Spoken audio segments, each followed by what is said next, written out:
نحمدہ و نصلی علی رسولہ الکریم اما بعد فاعوذ باللہ من الشیطان الرجیم بسم اللہ الرحمن الرحیم رب اشرح لی صدری ویسر لی امری واحلل عقدۃ من لسانی یفقہوا قولی۔ السلام علیکم ورحمۃ اللہ وبرکاتہ۔ صراط مستقیم میں آپ سب کو خوش آمدید۔ پچھلے سبق میں ہم لوگوں نے سورہ الانعام مکمل کر لی تھی۔ آج کے سبق میں ہم اس کا ریویو دیکھیں گے، اس کی ریویژن کریں گے، اس کے اندر جو امپورٹنٹ پوائنٹس ہیں جن پر ہم عمل کر کے اپنی زندگیاں سنوار سکتے ہیں وہ پوائنٹس دیکھیں گے۔ تو شروع کرتے ہیں۔ سب سے پہلے آیت نمبر 1 سے لے کر 3 تک اللہ تعالیٰ ہمیں بتا رہے ہیں کہ زمین اور آسمان کو اللہ تعالیٰ کی ذات نے پیدا کیا اور وہی تمام معاملات کا اختیار رکھتا ہے، وہی عبادت کے لائق ہے۔ پھر آیت نمبر 6 میں ساتھ ہی اللہ تعالیٰ فرما رہے ہیں کہ وہ اللہ ہے جو ایک ہے۔ یہ آیت اللہ تعالیٰ کی وحدانیت کو بار بار اجاگر کرتی ہے کہ اس کا کوئی شریک نہیں۔ اس کے بعد سورہ الانعام میں ہمیں پہلو نظر آئے گا جہاں پہ اللہ تعالیٰ ہمیں کائنات میں اپنی نشانیاں گنواتے ہیں۔ لہٰذا آیت نمبر 6 سے 7 اس صورت میں ان قوموں کا ذکر ہے جو اللہ تعالیٰ کی نشانیاں اور ہدایت کو جھٹلانے کی وجہ سے تباہ ہوئیں۔ ہمیں اس سے سبق لینا چاہیے کہ اگر اللہ کی راہ سے روگردانی کے کیا نتائج ہو سکتے ہیں۔ کیا ہم بھی ایسی قوموں میں شمار تو نہیں ہو رہے جنہوں نے اللہ تعالیٰ کی نافرمانیاں کی تھیں اور اللہ تعالیٰ کی نشانیوں کو جھٹلایا تھا۔ مزید اللہ تعالیٰ آیت نمبر 99 میں بھی زمین سے فصلیں، پھل اور پودے پیدا کرتا ہے یہ بتا رہے ہیں، اور یہ اس کی رحمت ہی ہے اور اس کی تخلیق قدرت کی سب سے بڑی نشانی ہے۔ پھر ہمیں سورہ الانعام میں زندگی اور موت کا تصور نظر آتا ہے۔ آیت نمبر 60 اللہ تعالیٰ نیند کے دوران اور موت کے وقت روحوں کو قبض کرتا ہے یہ بتا رہے ہیں۔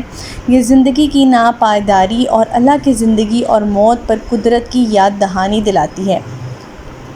پھر اس صورت میں ہم دیکھیں گے کہ شرک کی بہت زیادہ تردید کی گئی ہے، لہٰذا آیت نمبر 19 میں اس صورت میں بارہا بتایا گیا ہے کہ اللہ کے سوا کسی کی عبادت جائز نہیں، بت پرستی اور درمیانی لوگوں کی پوجا کی تردید کی گئی ہے۔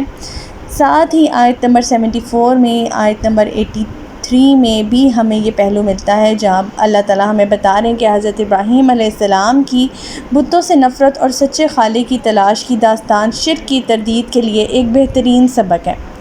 اس کے بعد ہم دیکھیں گے کہ نبیوں کی بعثت کا مقصد جو تھا وہ اللہ تعالیٰ ہمیں بتا رہے ہیں آیت نمبر 124 سے لے کر آیت نمبر 125 تک، جس میں اللہ تعالیٰ بتا رہے ہیں کہ پچھلی قوموں کا نبیوں کو جھٹلانا کتنا ان کے لیے نقصان دہ ثابت ہوا، اور یہ ہمیں عاجزی اور اللہ کے نبیوں کی ہدایت کی پیروی کرنے کا درس بھی دیتی ہے یہ سورہ الانعام۔ اس کے بعد ہمیں سورہ الانعام میں عدل اور حساب کا ایک پہلو نظر آئے گا، لہٰذا آیت نمبر 132 میں ہر انسان کے اعمال کے مطابق اس کا حساب ہوگا یہ بتا رہے ہیں۔ اللہ تعالیٰ آخرت میں عدل کا بول بالا ہوگا، کسی پر ذرا بھی ظلم نہیں کیا جائے گا۔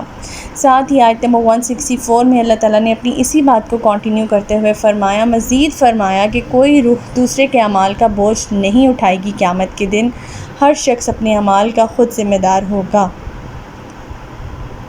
پھر ہمیں اس صورت سے بدعت کی ممانعت کا بھی پتہ لگتا ہے، لہٰذا آیت نمبر 140 میں اللہ تعالیٰ فرماتے ہیں کہ بچوں کو قتل کرنے جیسی بدعتی رسومات کی بہت زیادہ روک تھام کرنی چاہیے اور اس کی مذمت کی گئی ہے آیت نمبر 140 میں، اور دین میں بدعت اور فاسد روایات سے بچنے کی تلقین کرتی ہے ہمیں یہ صورت۔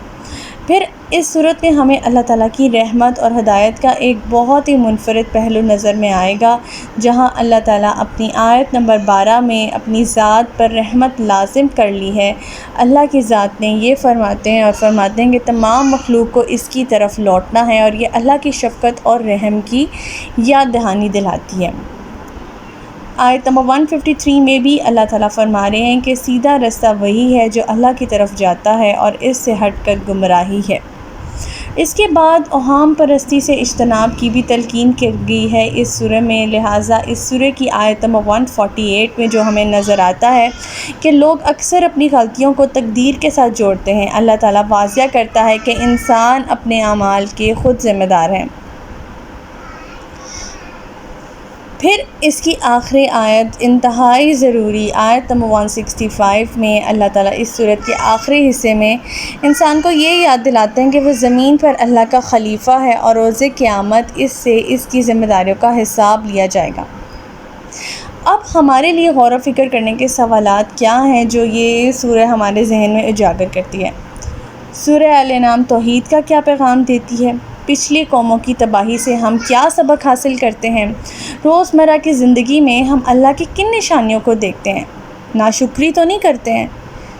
ہمارے اعمال کے حساب کی اہمیت کیوں بار بار ذکر کی گئی ہے؟ اگر ہمارے اعمال کی حساب کی اہمیت اتنی زیادہ ہے تو پھر ہم اپنے اعمال کو درست کیوں نہیں کرتے؟ ہمارے اندر مستقل مزاجی آخر کیوں نہیں آتی؟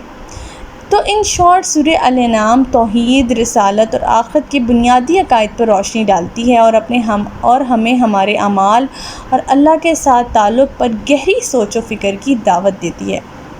یہ تھا ہماری سورہ کا ریویو۔ امید ہے کہ آپ سب کو سمجھ میں آ گیا ہوگا، اور اللہ تعالیٰ سے ہم دعا کرتے ہیں کہ اللہ تعالیٰ نے ہمیں جس طرح سے یہ سورہ مکمل کروائی، اللہ تعالیٰ اس کے اہم احکامات ہمارے اندر بھی جذب کر دیں اور ہم اس سے سبق لیں اور اس کے اندر جو احکامات ہیں انہیں اپنی عملی زندگی میں رائج کریں۔ تو ہمارا آج کا سبق یہیں تک تھا۔ اللہ تعالیٰ سے دعا ہے کہ اللہ تعالیٰ قرآن پاک کے احکامات پر ہمیں عمل پیرا ہونے کی توفیق عطا فرمائے۔ اللہ پاک ہمیں ہدایت دے کہ جس کے بعد گمراہی نہ ہو۔ ربنا لا تزغ قلوبنا بعد إذ هديتنا وهب لنا من لدنك رحمة إنك أنت الوهاب۔ سبحانك اللهم وبحمدك نشهد أن لا إله إلا أنت أستغفرك وأتوب إليك۔ السلام علیکم ورحمۃ اللہ وبرکاتہ۔